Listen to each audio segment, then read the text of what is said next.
You're listening to Radio 107.6 FM, broadcasting live and direct from the Bobbers Mill Community Centre. Remember, you can listen to anywhere in the world at www.radiodawn.com. Yes, that's .com. .com. That's .com. Radio Dawn. And now let's get started with the Tech Clinic. We've got Brother Ghufran Shah in the studio. How are you doing? Yasar Tanveer Sahib, we should say. Yes, then we say. Yeah, show a bit of respect where it is due. No, that's too far. You're the It's Shah a wonderful sub. way to end the week. The Yasar show. This is the pinnacle of the week. And normally Wednesdays are the highlight of my week because it's your midweek and everything's downhill. But this is the pinnacle of the week. This is the zenith of my week. My week Seeing starts you. on a Sunday. Your weekend's on a Sunday. I like that. Seeing you on the radio, beautiful. How are you, Yasar? Alhamdulillah, fine. And how are you? Alhamdulillah, you got your t-shirt on today, so you're feeling springful and summerful. It was a bit cold today, actually. It was slightly chilly. It was yeah. nice, yeah. It was nice. It was a nice cold wind. Alhamdulillah, it was beautiful. Alhamdulillah. Yes. Excellent. We got loads to go through, haven't we? Yeah, sure. And time's of the essence, so shall we press ahead? Let's press ahead, like you said. First question we've got here is if I asked you what's better, the iPhone 5 or the Samsung Galaxy S4, the debate wouldn't last a minute. Decision? I completely disagree. The debate would be a never-ending debate, and this is probably the most talked about battle between two vendors today, Samsung versus Apple, and both handsets have their own place. So I'm assuming the questioner is referring to a Samsung S4, Yeah. which is due to be released on the 26th of April, which is this week. They both have their place, and I'm not going to do a detailed review of both handsets. We've done that before. But yeah. just in summary, they're both really good handsets. If you compare the iPhone 5 with the S4, they do things in their amazing and unique way. Mhm. So if you look at the Galaxy S4, if you're a real techno freak and you want control, Yeah. you want the ultimate versatility, you want tons of features to customize, then the S4 with its 5-inch display would probably be the one for you. That's perfect for all your needs. Okay. Whereas the iPhone 5 is just as capable, lots of quality applications, and there's something about the simplicity of the iOS. Yeah. Having used both, and one thing I'm really missing on the non-iPhone devices is the silent button on the left-hand side. So when you're in meetings, it's very easy on the iPhone to Agree. flick the switch, but Yeah. on the Android, it caused me lots of problems last week. So the iPhone has a smaller screen, but it's really polished and it feels like a quality product. Mhm. Putting both devices in your hand, Samsung still plasticky for a premium device, doesn't have that premium feel, whereas the HTC and even the iPhone 5, even the iPhone 3 had that premium quality feel. So either device, you won't be disappointed. So whatever you prefer, if you've been a long-term Samsung user, then go ahead and use Yeah. that. So the debate is an ongoing debate, and they both have their own place. So that was more than a minute. So you could carry on talking about the features. And See, I Yeah. jumped the boat on the whole thing about, putting my guns up for Samsung and saying, they've got a quality product. I said, it's plasticky and everything. And as soon as I went on that bandwagon, someone backfired at me and said, well, there's a reason for the plastic. If it drops, there's less chance of it getting dents and scratches or anything with phones are made out of glass or made out Another of, reason it's very cheap to manufacture. Yeah, it's cheap So, to manufacture as well. Though the price of the handsets are not cheap, though. They're still expensive. But think of the margin Samsung are making on the S3 and the S4. For their benefit, yeah. Yeah, But for for the their consumer, if you look at the consumer side, in some arguments, the plastic is if it drops, it's most likely just going to bounce back. It's not going to actually cause any major damage to the handset in comparison to maybe, I don't know, the HTC handset where it might get a dent in the the outer casing of it, or the iPhone where it's glass pretty much and it'll crack. Yeah, you're right. But I think with all these handsets, you'd be a bit foolish. Like I'm being foolish with a very expensive handset,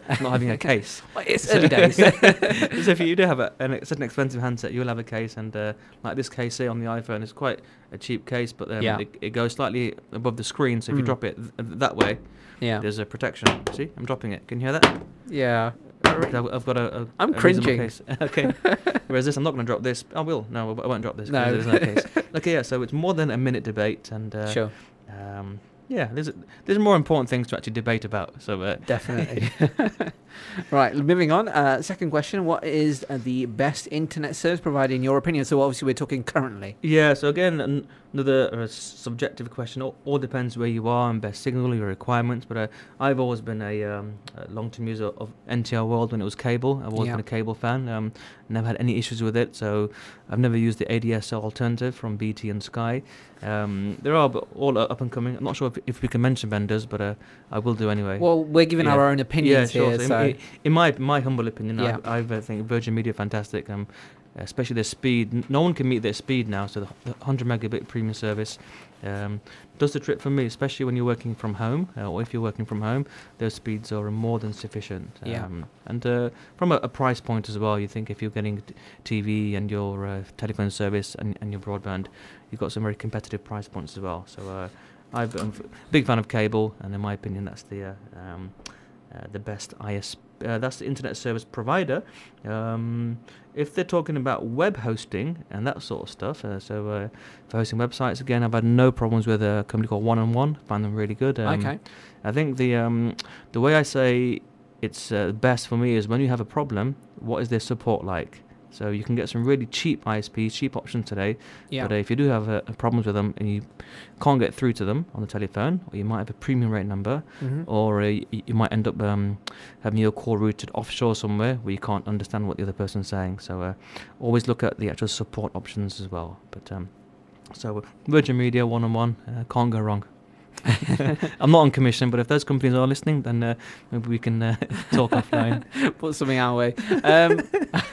Unfortunately, I can't actually speak outside that box either because I use Virgin as well. So again, these are really our own opinions based on what we've actually used and made the most out of. And we think Virgin is pretty much quite decent. So yeah, it works for us, and that's what we would recommend for what works for us. And there's probably cheaper options. So if you're basing that term best on price only, there are probably cheaper options. There's talk as well. Yeah, there's some really cheap options where you can get maybe 6 months free, and then it's maybe £2 a month with a capped speed. That may be sufficient depending on what you're doing. Depending on the usage again. Like my next door neighbour, Olga, bless her, she's quite mature. I think she must be approaching 70s, 80s. She does online shopping, so she's on. She goes to the Tesco website every Saturday evening, or orders her groceries and everything, and it comes on Sunday.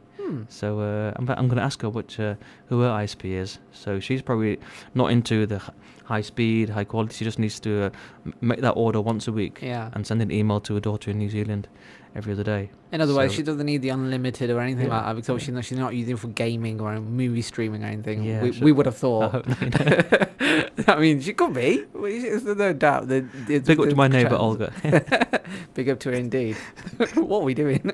Neighbours have got rights, brother. They've got neighbours have got rights. Definitely got rights. Definitely got rights to promote them as well on the radio show. Moving on with the third question.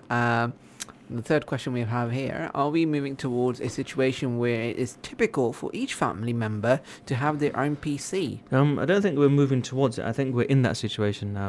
I think every household I know and family and friends, they all have their own devices, whether it's a PC, a laptop, or a smartphone. Even in my household, when my son was about 2, I had got the iPad, and he snatched it off me, and he was using it ever since, which kind of forced me to get another one. But so it has to be controlled. You've got to be make sure what the children are using on these devices. But we're certainly there today. We're living in a connected world now. Everything's becoming smart, and we talked about the Google glasses last week. We're there today, and not only PCs, it's a smart device. So a smartphone, your Mac, PC, etc.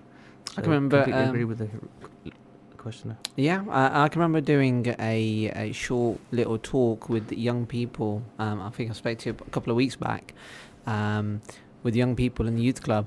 And within that youth club, we were talking about how, if young people know about tablets or computers and laptops, and we're on about like 6-year-olds and 5-year-olds and 7-year-olds who knew what a tablet was, and some even had one of their own. So yeah, there you go. There you go. Comment.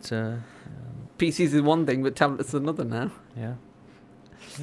Next question. What clever thing can people do with a home network where there is more than one device connected, i.e. PC, laptop, mobile phone? Well, the clever thing and the most valuable thing is you can start sharing your data. You can start sharing your all your media files and all your documents. Okay. So if you're upstairs and you've written a document Yeah. and you want your other half or your children to read that document, and there's a computer downstairs that's networked, they can open the file up as soon as you saved it, as long as you've got everything configured. Sweet.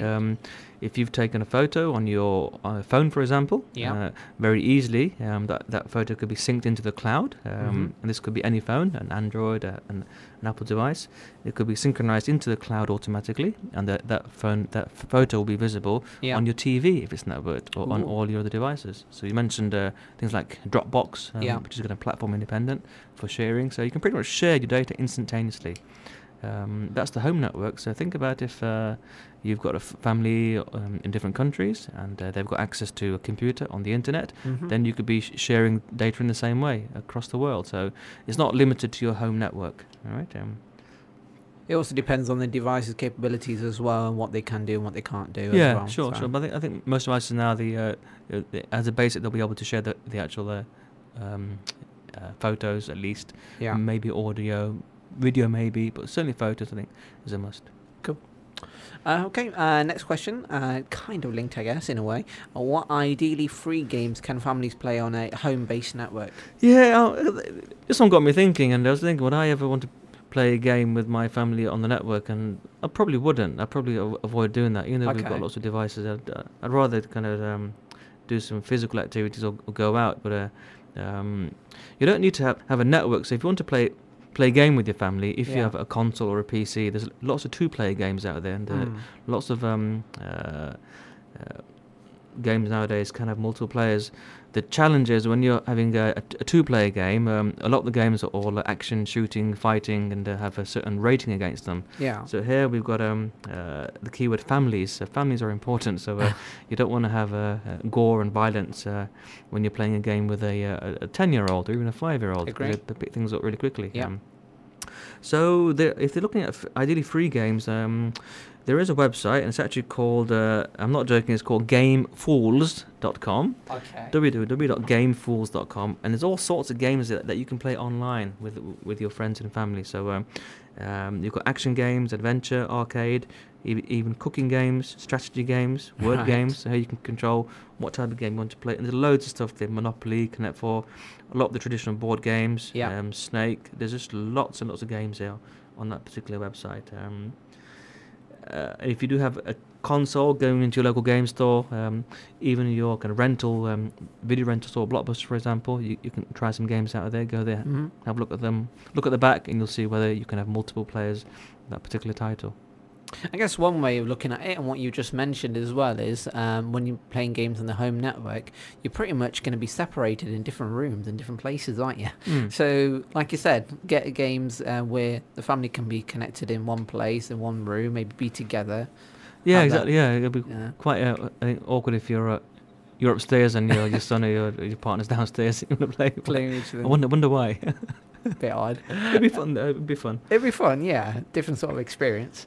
Okay, moving on to the next question. Is it still important to physically back up to, say, a USB hard drive every once in a while? Absolutely, 100%. I think it's important to back up it regularly, not just once in a while. Okay. Make it a regular habit. A friend of a friend has another friend who's a photographer for a living. Yeah, and he actually, whenever he takes photos, he backs up his photos on 5 devices, on 5 Right. USB drives, because that's his livelihood. So he doesn't want to even have the risk of losing any of his pictures. So Yeah. even your kind of photos, family memories, those sort of things, try and back them up regularly if you can. Once a month, I mean, if you're not changing that data regularly, once a month may be sufficient, or once a while may be sufficient. But I think as soon as you've actually made some changes or substantial changes you don't want to lose, then make a backup onto a USB hard drive. That's probably the most easiest. The days of writing onto CDs and DVDs, last time I actually touched a DVD, it was a while ago. So It's do going it all out. through USB, yeah. So the removable media is on its way out, I think. So it's all about using a USB hard disk drive regularly. And even cloud sources as well. Yes. But that's one for the future. Right. Next question. Next question. I have a £1,000 budget to spend on a new laptop. I want a really good laptop, balanced with sound, graphics. Main thing is speed. I don't like waiting for loading up and browsing, etc. What would you recommend? Mr. FL, I saw this question on Facebook earlier, so I can't give his name out, but I give his initials out, so you know who you are if you're listening. Thanks for the wonderful question. I love his questions. I mean, that's kind of, him and his brother, that family, are just fantastic. Pretty awesome. So much love for them. So, £1,000 budget. It sounds like a lot of money, and it is a lot of money. However, if you look at the actual requirements here, it's balanced with sound, graphics, and main thing is speed. I don't like waiting for loading up. Well, if you don't like waiting, then you really need to have an SSD hard drive, a solid state hard drive, which has no movable parts inside there. Okay. So what happens nowadays is for ultimate speed, you'll have a smallish hard drive, maybe a 200 gig. Or even 128 gig, which has got the operating system on there. So when you turn the machine on, it boots off this very fast hard drive, and then your secondary hard drive has all your data, all your games, etc. Yeah.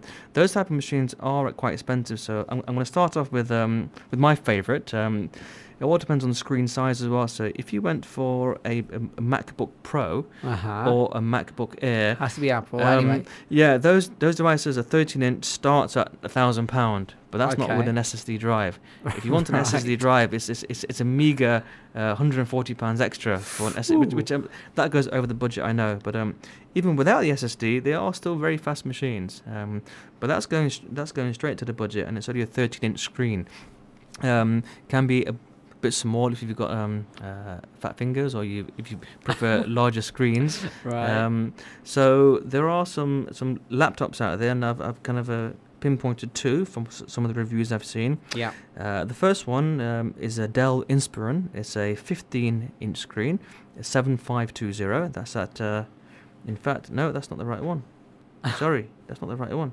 It is. No, that's quite cheap. That's $699. So it's quite cheap. It's got some really good reviews. So how much saving is that in comparison to a MacBook? That's a £400 saving with a 15-inch screen. It looks like an Ultrabook, and it's got a removable flip cover. Quite sturdy.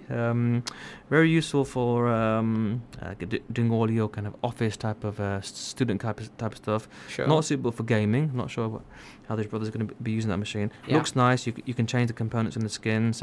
Not the fastest machine, but it does look nice. Not as nice as the MacBook Air, but it almost that's why it's called an Ultrabook. So you could start off with that, and if you can stick in a faster hard drive, an SSD, you're still within the budget. So you can get an SSD drive for about £150, £200 tops. So you still, for about £800, you've got a reasonable machine. Right. However, I think the pick is for that budget. An all-in-one machine would be a Lenovo. It's called an IdeaPad.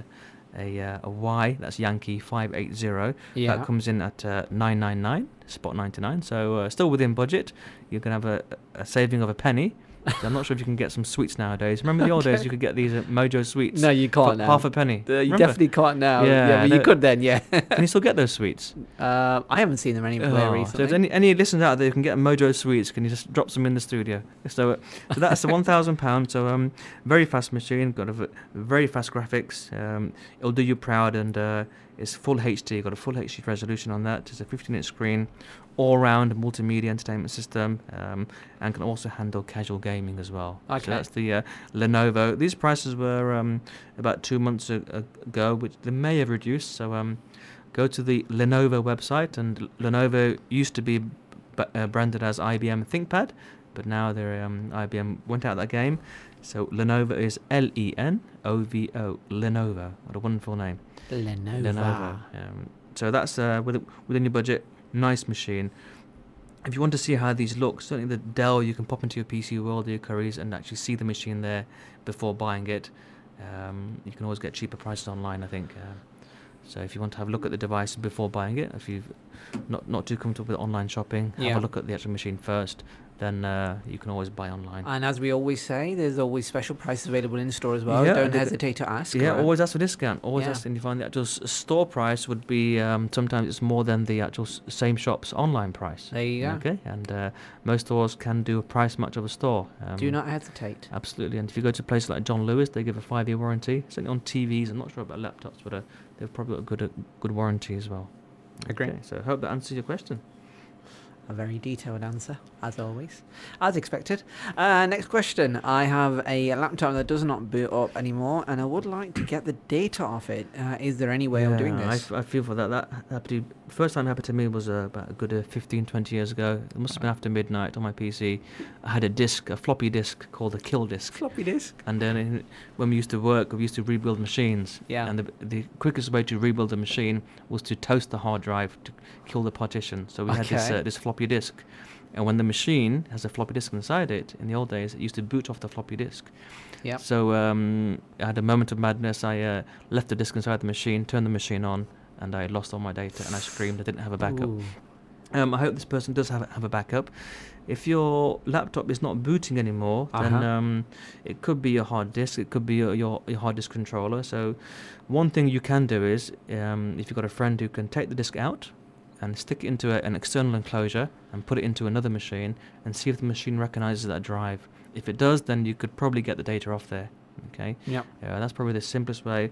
There are some services out there which can do some low-level data recovery. It is possible, but you've got to ask yourself: are you prepared to go through the hassle of recovering that data? It really depends on how precious the data is, really, isn't it? Yeah, exactly. I mean, if you don't feel comfortable yourself, or you don't feel comfortable giving it to a friend to do it, then there are shops around that can do it as well. There's plenty in the UK that provide the service. I'm sure you could do it as well. I can pretty much do it, yeah. Do it in your sleep. I don't want to, brag about that on here, but yeah, I could most likely do it. It's possible, but it all depends on the nature of the problem as well. Exactly. It may be that the actual disk is fine. It may be something else with the laptop. Mm-hmm. Maybe the battery's flat. Could be. Or maybe the cable isn't in properly, the power cable. Maybe the fuse has gone in the cable. Could be a loose cable. Yeah, so check the obvious. I'm sure this person has, but it's always worthwhile checking the obvious. Okie dokie. Last question of the day. Facebook Home, worth installing or not? You were showing me this earlier on. Okay, yeah. So Facebook Home was announced recently. I think about within 2 weeks it was announced. Yeah. They actually called it a Facebook Home device. Right. It's not specific to a particular device. It's actually a layer of software, and at the moment it's available on a lot of Android phones, not available on the iPhone yet. And what this does, it makes your home screen your Facebook screen. So I actually installed this when I got the question, and it looks really cool. So it almost takes over your phone. So what happens is whenever there's an update to your Facebook, it appears on your home screen. So the person that made the post, you'll see their default picture as an animation in the background. So here there was a posting by a brother. There's a Sheikh Umar bin al-Saqaf there, and his image in the background is moving across, and if you keep the screen pressed, you see the image in the back. Oh, that's excellent. So remember, this is your home screen. Yeah. So you turn your phone on, and you see the Facebook articles in your home screen, and a swipe to the left, you see your Facebook article. So I've just seen here, we all know the big drive. Hafiz Mohammed Chishti is actually in Italy. Well, thanks to Facebook, it's just appeared on my screen now, and here he is, wonderful Hafiz Saab with his t-shirt on. Looks like he's in a hotel in Italy. The problem with this is you get sucked into Facebook, because now I'm on my phone. It's just tempting to go left. I'm going through all my articles. It's taken Facebook are exactly doing what they aim to do. They're gluing you to your handset even more now, and when they start having adverts and pop-up adverts, it's sucking you in. So it is almost taking over your phone, but more importantly, it's taking over all your spare time. Yeah. So whenever anybody makes me a post or puts a post on my Facebook, I see it on my home screen. So it becomes your launcher on Android. Quite clever, really. I'm liking it. So it's a bit of positive, a bit of negative. Yeah, Positive, obviously, you get to your posts quicker, you get to see more things if that you're you might miss a out. big Facebook user, yeah. Yeah. While it's a negative, obviously, it can take up your whole life. It can take complete control of your phone, I guess, in a way. Yeah, sure. You can be just glued into Facebook. You can always uninstall it, I suppose. So, is it worth installing or not? Yes, just have a play, and then uninstall it.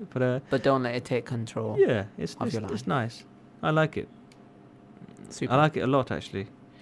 Maybe too much. Okay. Yeah. Come back. Come back to us. Back to reality. Right. Last few minutes, and we're gonna cover off the last very part of the show. Momo. Oh yeah, This is came as a surprise last week. This show has been going on for how many weeks now? I can't remember. 13. 13 weeks. Yeah, I believe so. Wow. If I'm correct. Have we missed a show yet? We probably missed one show. We missed one or two here and there. Because there was an event, wasn't there? Yeah, Yeah. so circumstances out of our control. And this show was really your brainchild, your idea. Yeah, credit where it's due. And mashallah, I got an email. I think you got an email as well at the same time saying the show has been been nominated for an award for being one of the most innovative radio shows as part of the Muslim origin. The MOMO. The MOMO Awards. I remember MOMO. What does a MOMO stand for? Is there a caller who can tell us about a MOMO? Let's Google MOMO. MOMO is all about Muslim media origin, Muslim.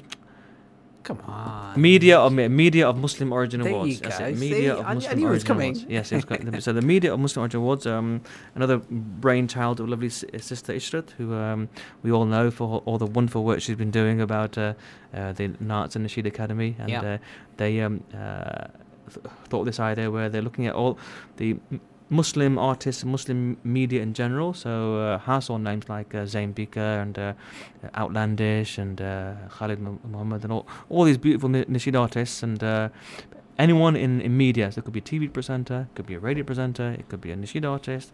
There's plenty on there that are not household names as well, which have been nominated. Absolutely. So we're one of the nominees on So there's nominees for an innovative radio show, and you can go to the momoawards.co.uk website and you can vote for us. So as a nominee, we are asking for your votes. So Yasar can get on the stage in the ceremony, which it'll be me and it'll be like the Ghufran. The Oscars are coming to the Muslim community. That's our equivalent, I guess. Yeah, so there'll be like a big award ceremony, I think, around October time or sometime towards the end of the year. Yeah. But by the way, we didn't actually ask for this. This was a surprise. So I saw him and I said, look, this is Yasser's idea. So no, don't just put it as my idea.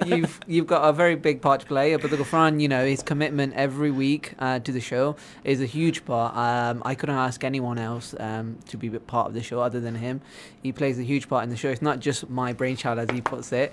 If without him, the show wouldn't be possible. So, but alhamdulillah, huge credit to yourself as well. Just giving recognition to people where it's due, and it's just hopefully people can benefit from what we're doing. But the awards itself, fantastic idea, bringing together skills from all areas within the media world of Muslim origin, and it's an interesting one. So again, it's a unique thing which we have not seen before. Yeah, and again, we've been nominated. So get on the website. And there are links on the Facebook and the Tech Clinic Facebook and Yasser's Facebook, my Facebook.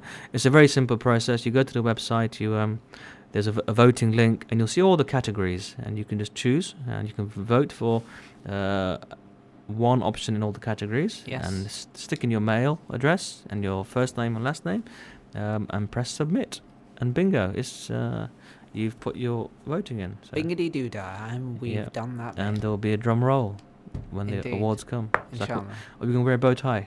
A bow tie? Yeah. We'll see. There'll be red carpets, I hope, and everything. There'll be media there. We'll see. It's like Hollywood comes to the Muslim community. Again, we didn't ask for this.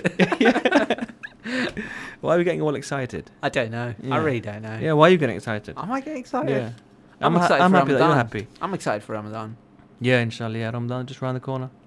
Okay, rambling on enough now. We've gone overboard again. 4 minutes overboard, but I think it's all good. It's all good. In the hood. Bit of overtime. Literally, we are in the hood. Brother G. Yeah. And Brother Y. G and Y. Thank you, Brother Yasser. Until the next time.